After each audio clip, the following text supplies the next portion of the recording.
You can make me look pretty by then, right? A lot of editing's will be required for this. What would you do to make him look pretty? Just put someone else's face over mine. We don't have the Instagram filters on this, unfortunately. Otherwise, I'd be buried up to like 8 in them. That would be so much fun if you did the show and put filters on us. Like cutesy, kawaii Yeah. filters. Do anime characters. Right. Yeah. Yeah. All right. Well, we're live. Wonderful. Excellent. Happy hour, everybody. We made it. It is Halloween 2025, and Tom got called away for an emergency estate pickup. Of course, leaving us here with alcohol and Nick Conti from Conti's Wine and Spirits. Well, hello, everyone. Welcome. Thank you for letting me be here. I appreciate it. No, we're happy to talk to you. I have a million questions. I'll probably be a little bit annoying because I am a customer, and you did invite us to Kentucky earlier this year to pick some barrels, and we had a blast. So let me just thank you for that. That was a great trip. I'm really glad you guys made it for sure. Before we get to all the questions and all the things I got to bug you about, let's drink something. Let's get a toast going here. Did you bring something along today? I did bring something. You can show it right up to the camera there. So this is our latest Russell's pick. Man, Wild Turkey is on fire right now. This is my favorite place to pick at. It really, really is. Just the way that they actually conduct their selections. You're in one of their oldest warehouses, and you're just cracking barrels. And I mean, it's been known that you can end up tasting a dozen barrels. I mean, it's just a ton of fun. So this was back in April that we made this selection.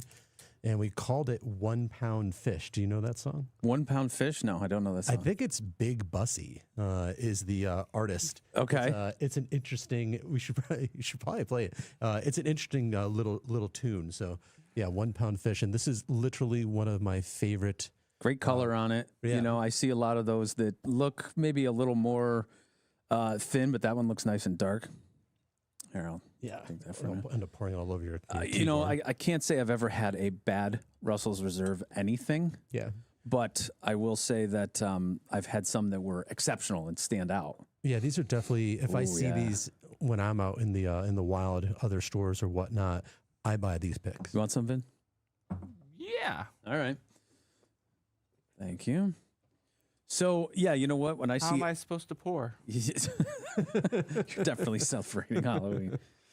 Wait till Vinny has some so we can do it. Cheers. He's got to take the Freddy glove off. I couldn't pour. Probably a good idea. You're going to hurt yourself. Oh, I don't have a glass. Oh, I got one for you right here. Sweet. There you go. Thank you.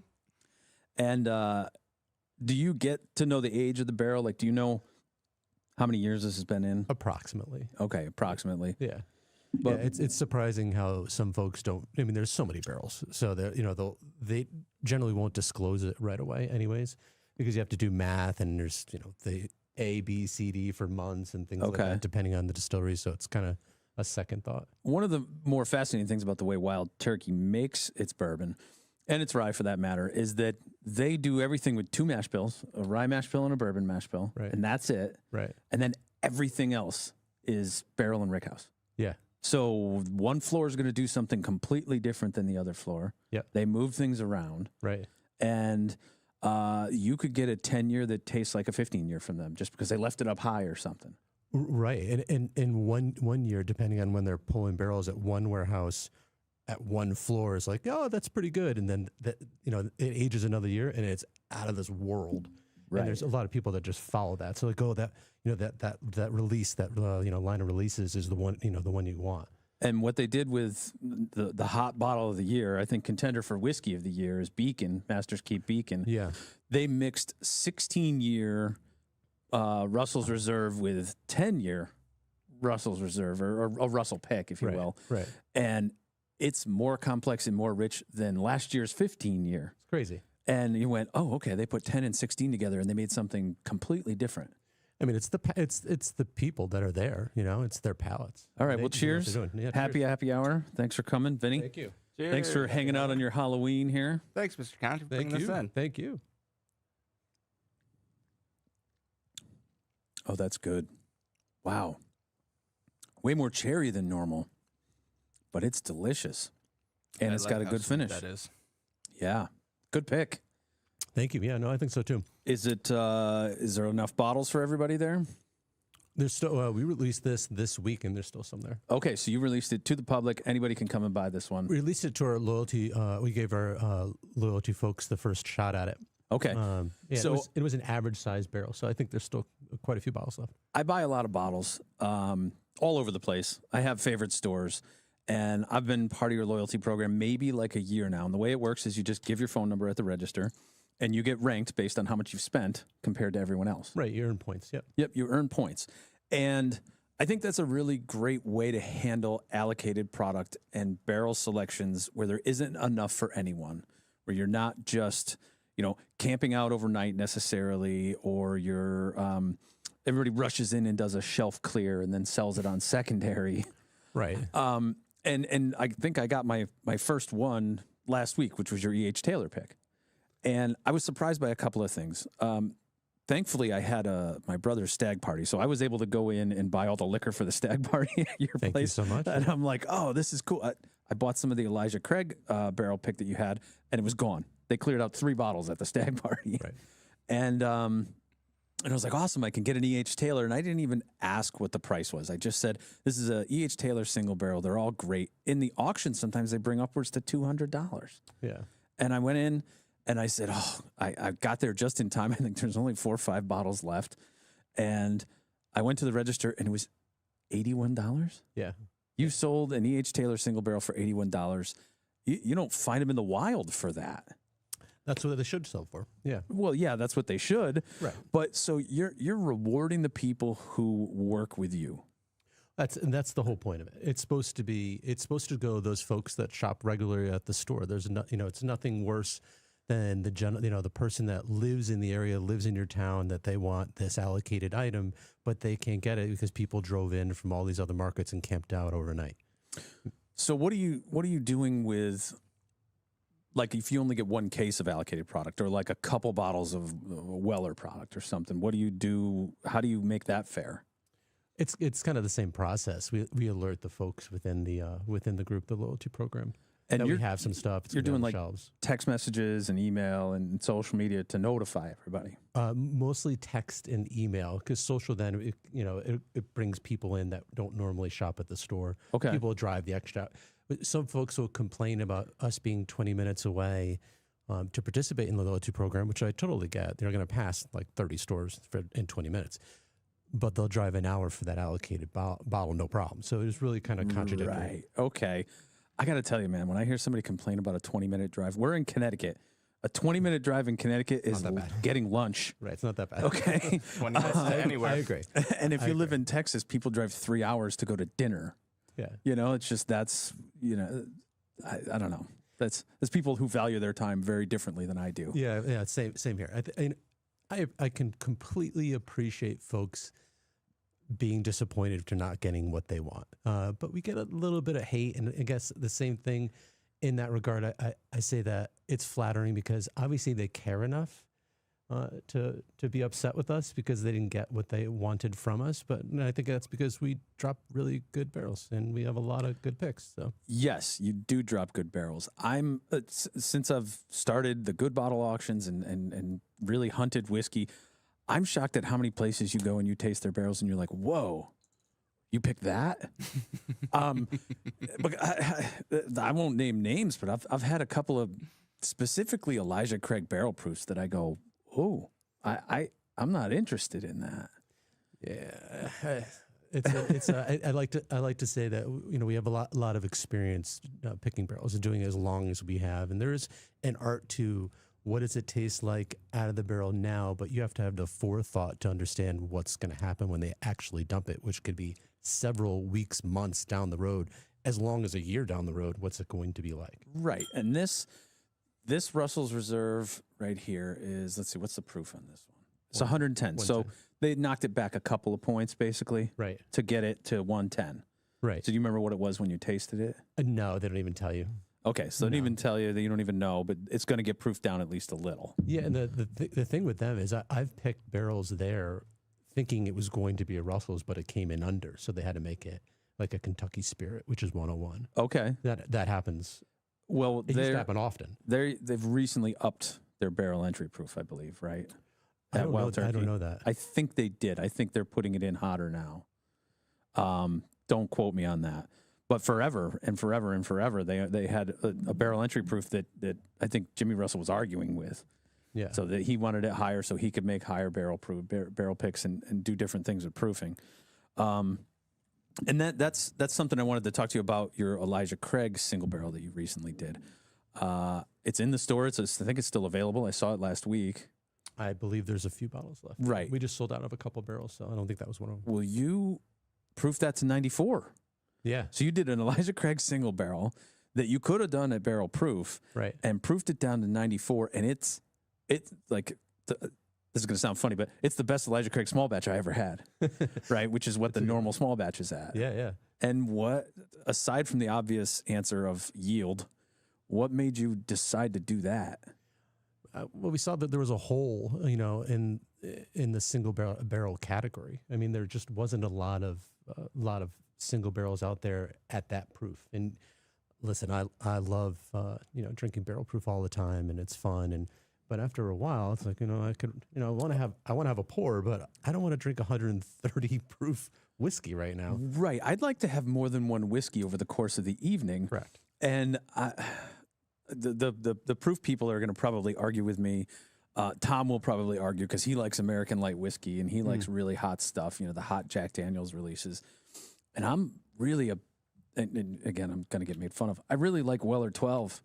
I really like stuff at 90 to 100. Yeah. And it's a lot more comfortable to drink. I can have more than one. It's not one and done. Yeah. And you know what? I can revisit it and it still tastes good. And it's a little easier neat. Maybe I'm being a wuss. I don't know. No, I think there's something to that. I mean, I really agree with you there. I mean, it's one of those, I drink barrel proof whiskey as I drink beer at the same pace. That's the problem. Like another drink, another drink, another drink. You're drinking 2 or 3 drinks every single time. 100%. And it's not sustainable. No. Or healthy or anything else, right? Right. So Yes. I like to all those things. I like to taste barrel proof whiskey. I don't like to have a drink of barrel proof whiskey, if that makes any sense. It makes complete sense. Okay. All right. So I'm not a one total pour wuss. and then I'm kind of like, no, God. Be a man, Ryan. Doesn't matter. Go home. Give me 146. No, it's not really. No. So congratulations on doing that, because no one did that, right? And you sold it out as fast as you thought you would. Oh, yeah. This is our second or third one at 94 that we just were able to blast out of the store because they're good and delicious, and everybody feels the same way. It's inexpensive. Yeah, you priced that at $45. Yeah, it was what, $6 more than small batch. Right. Yeah, right. It's under $50. It's delicious, and it's 94 proof. It checks all the boxes. right. And as a store owner, I'm sorry if I'm too inside baseball here, but you do a little better than just ordering cases of small batch by choosing it and proofing it that way. Well, it's an individual barrel that's exclusive to us. So yeah, there's margins are a little elevated, which is also nice. Which brings me it is a business. to something else I wanted to bring up. You're facing massive amounts of headwinds in the whiskey business right now. Yeah. You were on a full bourbon glut. We got rick houses that are stuffed. Yeah. We got 300 million barrels up right now. Yeah.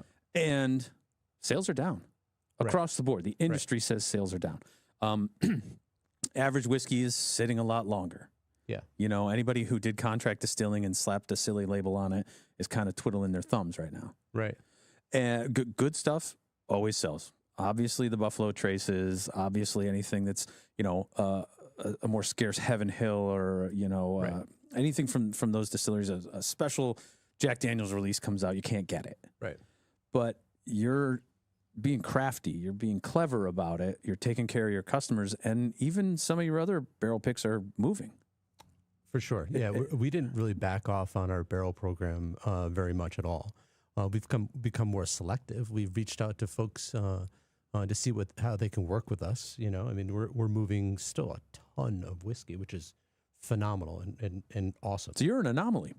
We've been told that from There's our other wholesale stores, yes, Yeah. that are kind of, they're standing there going, I don't know what to do. This stuff used to fly off the shelves, right. and it's probably sitting in collections now. Yes. Yeah. And we're starting to get those calls like, oh, I bought a lot during COVID. Can I bring you 100 bottles? And we're like, yes, of course you can. Yeah, please do. Yeah. We bought a lot during COVID. My wife is yelling at me. That's the act 2 of that plot. Well, I think some of it becomes is I bought a lot during COVID, or I have a lot in my collection, but I want to buy more. I mean, in general, men are collectors. Yeah. There's women that buy tons of whiskey too, but men are collectors. I'm a collector of things, so once your collection gets so large, you're tripping over it. It's like, well, I can't buy anymore, but I really enjoyed that hunt and finding, that next great bottle. So, and you also can't safely drink it before you die. Hundreds of bottles of whiskey, depending on how old you are probably not consumable at a certain point. So, and Tom and I thought of this many years ago when we started the journey to create good bottle auctions, and people are starting to go, oh, okay, so maybe the plan is to sell the stuff that I'm not totally in love with, but I know I can turn into cash, and then come back to the auction and buy some more of exactly what I want. Makes complete sense. So we're enjoying that journey with our clients who both buy and sell with us. Today being Halloween, we really thought that we would have the auction ready to go live today. And I got to give a lot of credit. Vinny, you are managing this thing in a superb fashion. They're still coming in even today. So Incredible. Really, I think the very last bottle came in today. We're going to sneak it in. Real. No more. Our photographer Kurt had to take a couple days off because he's like 1,100 bottles deep or 900 bottles deep. He's earned it. So if you're asking the question of when we will publish, I'm going to say I'll get it done by Wednesday, even if it's a little bit incomplete. But I'm thinking I think so. Monday, Tuesday, if there's a couple of holes in it, we're going to go live, and then we'll maybe announce on Wednesday. Nice. This is a banger of an auction. It is solid through and through. A lot of allocated stuff, a lot of B-Tax in there, a lot of older Knob Creeks, a couple of the treasures that people are looking for right now. But I think on the whiskey side, did you say 900 bottles? 907. 907 bottles. And there's not a lot of junk in there. We've had some auctions where there was, 40 bottles of Wilderness Trail. Not that that's bad whiskey, but that it's $40, $50 whiskey, Right. A lot of vintage stuff. The Dusties are just coming out of the woodwork. Time of the year? Is that, you think, the reason why? We're doing a lot of marketing. So we have a really good team that's working with our SEO. The sales lead, there's sales leads coming in every day, and we've developed a system now where we can start to move the whiskey to us rather than just ship individual bottles. So we're working with a shipper where you can do a drop off. I think we have DC set up. There might be St. Louis. I know there's one in Florida, New Jersey. Called in yesterday. I have to give you the note. Okay. They were asking about shipping. So we're going to be able to get whiskey. I had a guy who called from Scottsdale, Arizona, and he's got 9,000 bottles. 9,000 bottles. Get out the semi. So literally, we booked a custom quote for him to get a semi up here. So let's hope we land that. Road trip. Yeah, nice. And we're running every month next year. So next year will be that's exciting. 12 sales. We'll get to a 30-day cycle. And everybody here has been pitching in. Sean and Ezzy and everybody's Shout been out to everyone, cataloging. otherwise I'd be crying right now. I got to thank them. And when we first came on, we actually got some trolls from the retail business here in Connecticut. And as a member of the retail, do you think we're a threat, Nick? No. No. No. Obviously not. You're here offering us some of your barrel things. No, not at all. We can all work together, guys. Yeah, exactly. Okay. Yeah. So it's Halloween. I got to go take care of trick-or-treaters. But I'll ask you one more question. What's the future? The glutt's coming. Obviously, sales are down a little bit. I don't think they're going to slide any further. I think everybody who's into this is cemented and happy with what's hitting shelves. We're seeing a little bounce back from, American whiskey not going to Canada. But what's next? Like, what would you say collectors, drinkers, buyers, enthusiasts, what should they be looking for or looking forward to? Yeah, I mean, finding a honey hole, finding a good store that picks good barrels I think is still the future. Our whiskey business isn't down; it's up. Really, you're up? No we're kidding. We're up. So I think that there is some bright spots out there for sure. Finding interesting things, finding inexpensive offerings, finding low proof offerings, finding more hazmats that are out there. I mean, a bourbon glut to me means there's more barrels available. Yeah. For the right folks. So it's, I think it's going to continue on an upward trend, at least for us. Picking good barrels has always been, our specialty, and I think that's going to continue to prove to be, the key to success for us. I mean, our program is set up that if someone came in and bought a 6-pack and a bottle of wine a week, they would have access to every allocated barrel that we drop. So you did the math that way on purpose. 100%. Yeah. That totally makes sense. Yeah. Yeah. Yeah. That's because that's our livelihood. The folks that live in the local community are who we cater to. I mean, that it's meaningful. So that's interesting. So just like any other category, because as an auctioneer, I've dealt in everything from art to firearms to whiskey to jewelry and everything else. The cream always rises to the top, right? So if the contents of the bottle are good, it's going to sell. Right. Right. If you're a bunch of investment bros who bought some barrels and thought you'd slap a brand label on it and it's not great stuff, you're not going to do great during the glut. Yeah. Yeah. There's a lot of that too. Well, before you go, I'll bring this up. When we were down in Kentucky, we did spend a fantastic afternoon at Buffalo Trace.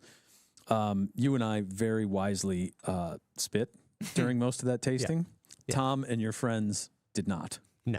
They consumed everything. I wasn't there. He cast me a judgmental glance. Well, I think we tasted 15 barrels that day. Yeah. Damn. Yeah, it was a lot. Yeah. So they drank 15 samples of whiskey and then hit the gift shop. Right. Yeah. You and I were like, okay, well, all right. I think I did a small swallow on each one of the samples. Yeah. And then went back. And I was fine.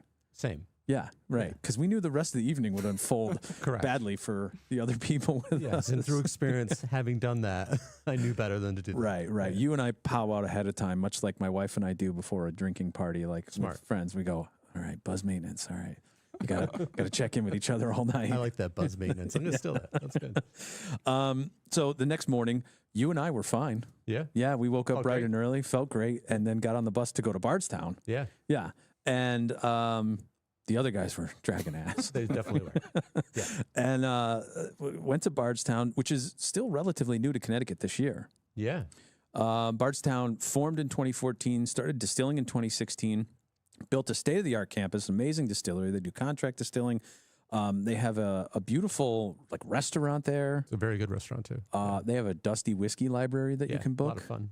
And great people, great little barrel tasting that we did. And we managed to save and hold on to the pick that we chose that day. And you have this coming in soon? Yeah, we just got it. It's in-house. It's in-house. It's in-house. Yeah, it'll be released within the next couple of weeks. Okay, so do you remember, I think this is finished, right? Didn't they put it in new charred oak and then switch it over to cherry barrels or something like that? I don't remember. No, I don't think so. I don't know. No. I don't So this is straight regular bourbon. Yeah. That's a good question. I'm questioning. I'm looking at my. I'll hold it up to the camera here so you can see it. This is just a handwritten sample that they let us take with us. And I tried to Google the mash bill or anything else that was it, but it's a 6-year bourbon that is from Bardstown. That is your single barrel pick. We could try it again. Have you tried it again since we were there? I have not. All right. Well, you got an extra glass there. I got an extra glass here. Yeah, I'm looking at the barrel. This isn't finished. So not finished. No. So this is just basically a straight bourbon. Yeah. Okay. And did you end up doing the name that we chose? Yes. Okay. Yeah, because I was going to do independent. That's been that's a funny point of to bring out, just because we always would put our store name on everything. Right. And I've decided recently not to stop doing that. It's just we'll put our own stickers on it as well, but when you drop, this is, I don't even know what, which Russell's pick this is, probably number 30. Right. That we've picked him. And how do you start telling them one from one, So there's something to a tater label or a tater sticker. I think they're fun. They're fun. I like that. And it also kind of gives like a barrel or a bottle like a reputation. It's a reference. Yeah. Oh, do you remember that, what is it, something fish? 1 pound fish. 1 pound fish. Yeah. 1 pound fish was great. Yeah, if you don't know that song, you should definitely look it up. It's a very I wish I could play it, otherwise we get a copyright strike. We can't on our afford video. that. Yeah, we can't afford that. So this is Bardstown, 6-year. I remember the fruit notes on the top of this, definitely on the nose.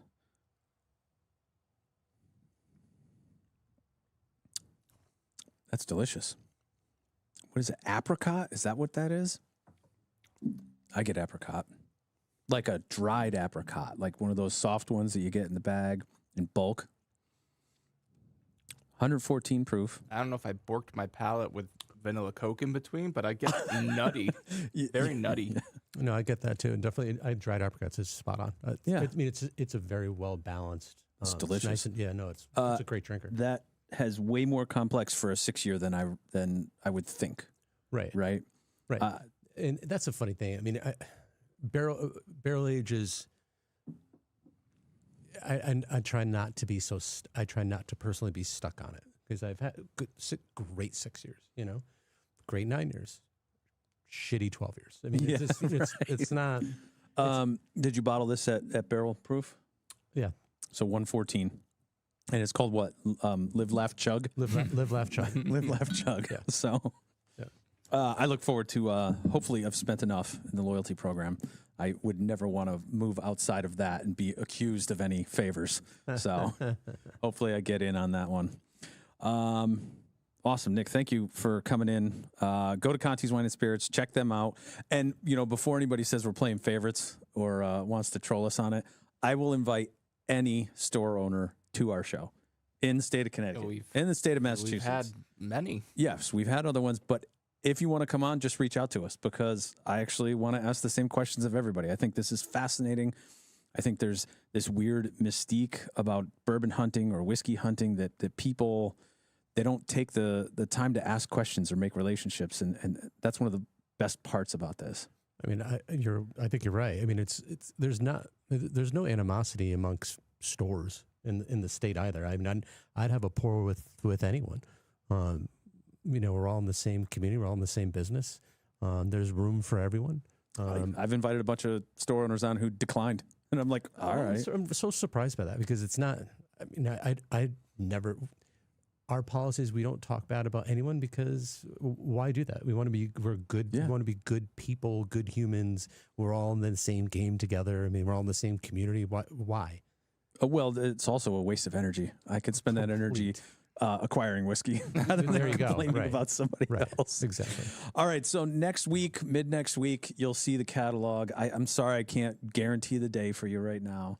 I'm not sorry Tom wasn't here. This seemed like a very easy show to do because he wasn't saying anything racist or complaining about Canada. Oh, Tom.